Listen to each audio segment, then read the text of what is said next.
Quand on pense à un réseau social, on pense à quoi? On pense à Facebook, Instagram, LinkedIn, Snapchat, TikTok et même WeChat. Même si ça c'est plus une super app et ça fera peut-être l'objet d'une autre vidéo. Et aujourd'hui justement on va se demander quels sont les avantages de toutes ces applications et comment en tirer parti pour créer votre propre réseau social. Avant tout, je pense qu'il est important d'essayer de comprendre quels sont les avantages des réseaux sociaux. D'abord quelques chiffres. Il faut savoir qu'il y a plus de 3,5 milliards de personnes qui utilisent les réseaux sociaux chaque jour. Ça fait presque la moitié de la planète. Parmi eux, on compte 90% des millennials, c'est-à-dire les personnes qui sont nées grosso modo avant les années 2000. Et en moyenne, on passe 3 heures chaque jour cumulées sur tous les réseaux sociaux. Donc forcément, c'est un outil énorme pour capturer l'attention et un outil génial pour le marketing. Mais le problème, c'est comment faire face à ces géants qui sont Facebook, Instagram ou TikTok par exemple. Vous vous demandez peut-être comment capturer de l'audience, et le problème avec ces gros réseaux sociaux, c'est que plus ils grossissent, plus ils sont attirants, et forcément plus ils prennent une part de marché. Parce que justement, Facebook et Instagram par exemple deviennent de plus en plus intéressants au fur et à mesure que le nombre d'utilisateurs quotidiens augmente. Si vous essayez de créer un nouveau réseau social et qu'il n'y a personne dessus, forcément au début votre application n'aura aucun intérêt. Et justement dans cette vidéo, on va analyser ce qui marche dans ces grosses applications, on va s'inspirer et surtout voir ce qu'on peut prendre pour créer notre propre réseau social et comment faire en sorte que nous, à notre échelle, notre application marche. Et justement, nous, on va voir comment est-ce qu'on peut prendre une part du gâteau, voire même éventuellement, grâce à notre nouveau réseau social, créer des revenus passifs. Alors attention, le but, ça va pas être de créer le nouveau Facebook ou Instagram, ni même de créer un réseau social pour créer un réseau social, parce que c'est tendance. Avant de se lancer dans la création d'une telle application, il faut essayer de se demander s'il n'y a pas des alternatives, comme un groupe Facebook, une plateforme ou un simple site web par exemple. Dans un premier temps, on va se demander quelles sont les fonctionnalités clés d'un réseau social. Mais avant ça, laissez-moi vous parler de la pyramide de Maslow. La pyramide de Maslow, en fait, c'est celle qui étudie les différents besoins de l'être humain. Et à la base, par exemple, on a les besoins physiologiques et les besoins de sécurité, c'est-à-dire les besoins de se nourrir et d'avoir un toit. Et juste au-dessus, on a les besoins d'appartenance, les besoins d'estime et les besoins de réalisation.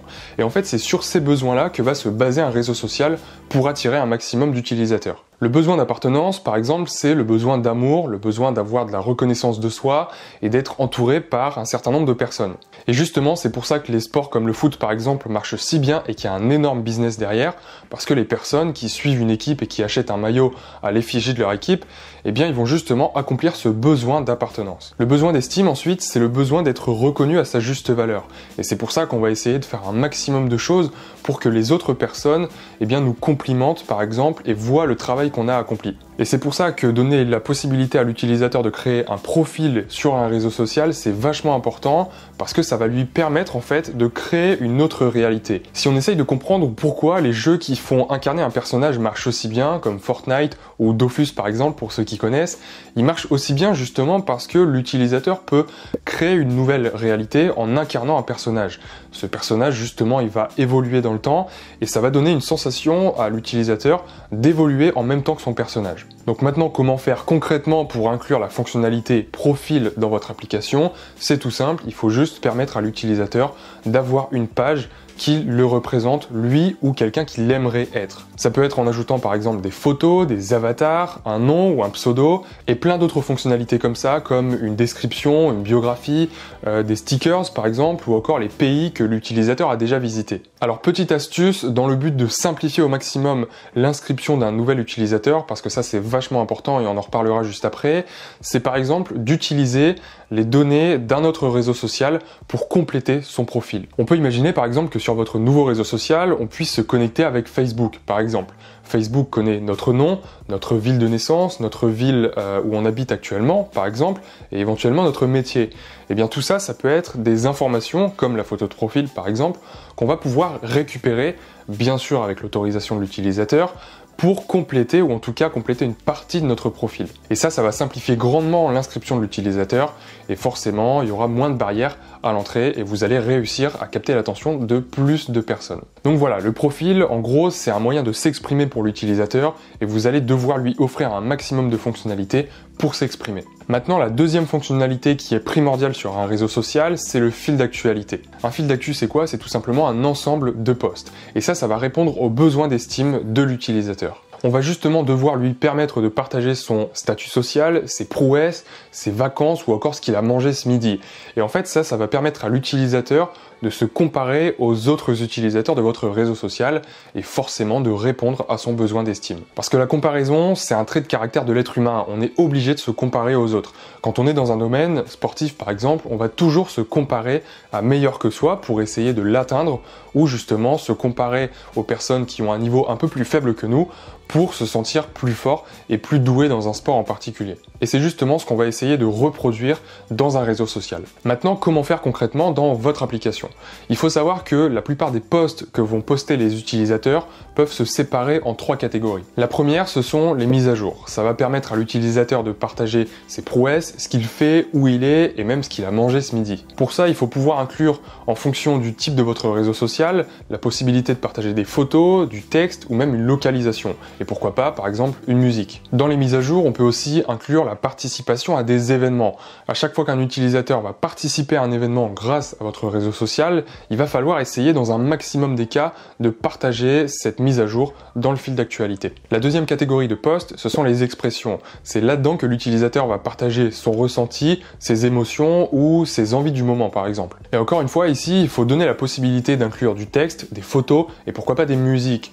On connaît également le succès des stories sur Instagram qui peuvent mêler de la vidéo, des photos, du texte et même des musiques. Et la troisième catégorie de posts, cette fois-ci, c'est des posts d'estime. C'est-à-dire que l'utilisateur va poster dans l'objectif de recevoir de l'estime de soi, d'augmenter son estime de soi. Ça peut être par exemple ses dernières vacances, un succès sur un jeu vidéo ou encore un diplôme qu'il a obtenu. Et ce qu'on va essayer de faire dans tous ces posts, en fait, c'est essayer de gamifier le process. Je reparle juste après de la gamification, mais ce qui est super important, c'est de donner la possibilité aux autres utilisateurs de réagir à ces posts. Ce qui va justement permettre à celui qui a posté d'accomplir son besoin d'estime de soi. Et en fait, c'est pour ça que je parlais juste avant de gamification. La gamification, c'est quoi? C'est rendre tout simplement un process qui est assez fastidieux ou pas intéressant à première vue et de le rendre un peu comme un jeu.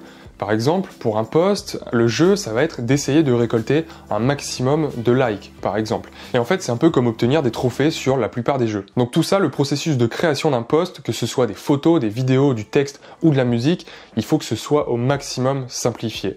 Si l'utilisateur commence à ne pas comprendre comment poster un post, comment ajouter de la musique, comment ajouter du texte, comment formater son texte éventuellement, il va très vite quitter votre application. Et comment faire en sorte que l'utilisateur ait toujours plus envie de poster de plus en plus de contenu en ajoutant justement des réactions. Ça peut être des commentaires, des appréciations comme des likes ou des partages. Mais tout ça, ça va pas pouvoir se faire sans les connexions, ce qui fait justement l'objet du troisième conseil. Les connexions, en fait, c'est tout simplement les possibilités que l'utilisateur va avoir pour échanger avec d'autres utilisateurs de l'application.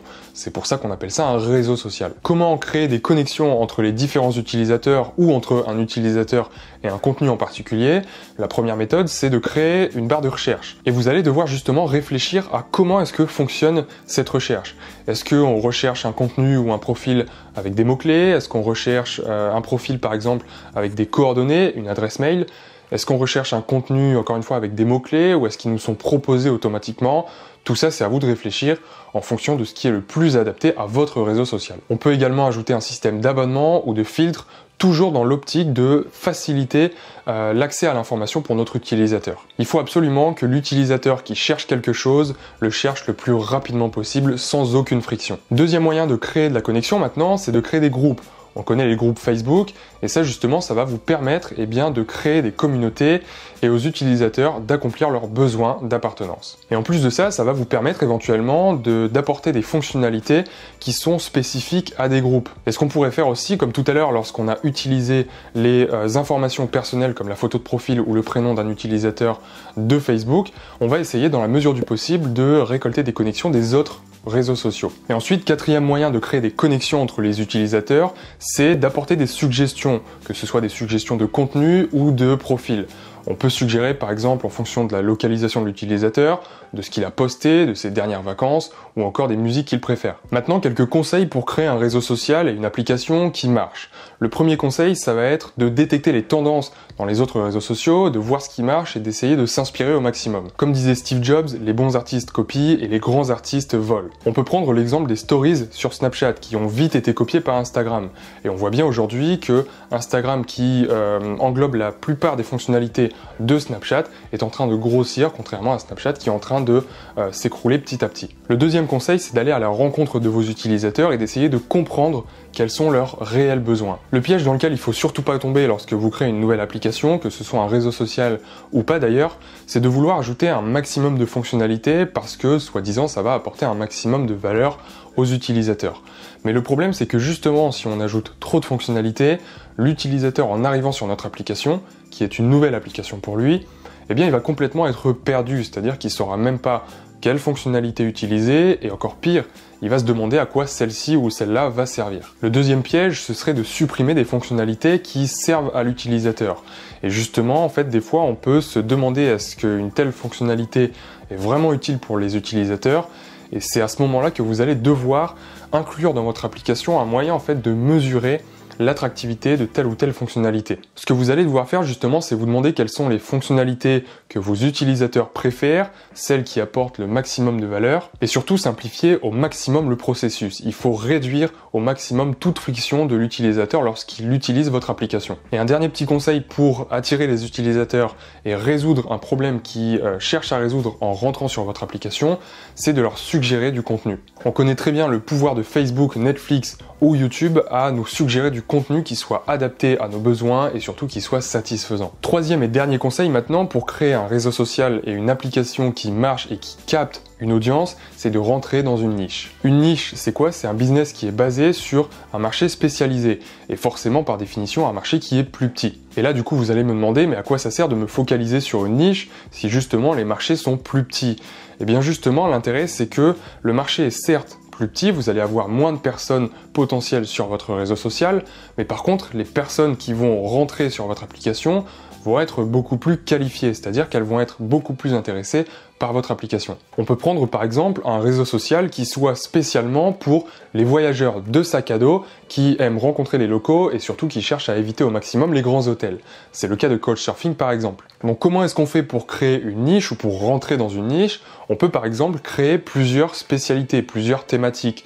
C'est justement ce qu'a fait Couchsurfing en croisant la thématique voyageur avec la thématique authenticité. Et créer une niche, ça va vous permettre trois choses. Ça va vous permettre d'une part d'aller chercher plus facilement des utilisateurs, parce que ce seront des utilisateurs spécialisés, qui aiment le voyage par exemple et l'authenticité, donc forcément vous allez savoir où est-ce que vous allez les chercher. Le deuxième avantage c'est que vous allez avoir moins de concurrence. Si vous voulez créer un Facebook ou Instagram par exemple, tout le monde est déjà sur cette plateforme et pourquoi ils auraient intérêt à venir sur la vôtre? Au contraire, si vous créez une application qui est spécialisée pour un certain type de personnes qui n'ont pas déjà trouvé de solution à leurs besoins, eh ben ils vont aller plus facilement chez vous. Et le troisième, c'est que vous allez pouvoir créer des fonctionnalités beaucoup plus adaptées à votre marché. Si je prends l'exemple d'une application, d'un réseau social qui est axé principalement sur des supporters de foot, on va pouvoir par exemple donner la possibilité à ces supporters, à ces utilisateurs, de partager des scores. Et ça, c'est le genre de fonctionnalité qu'on ne trouve pas sur les réseaux sociaux mainstream, sur ceux qui cherchent à capter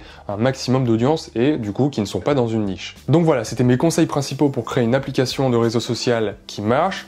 Ce que j'ai fait, c'est que j'ai créé un PDF qui est beaucoup plus détaillé que ce qu'on a vu dans cette vidéo, qui va vous permettre également de créer ce qu'on appelle un MVP, c'est-à-dire une version basique de votre application qui a les fonctionnalités les plus simples, mais qui va vous permettre de tester votre idée le plus rapidement possible.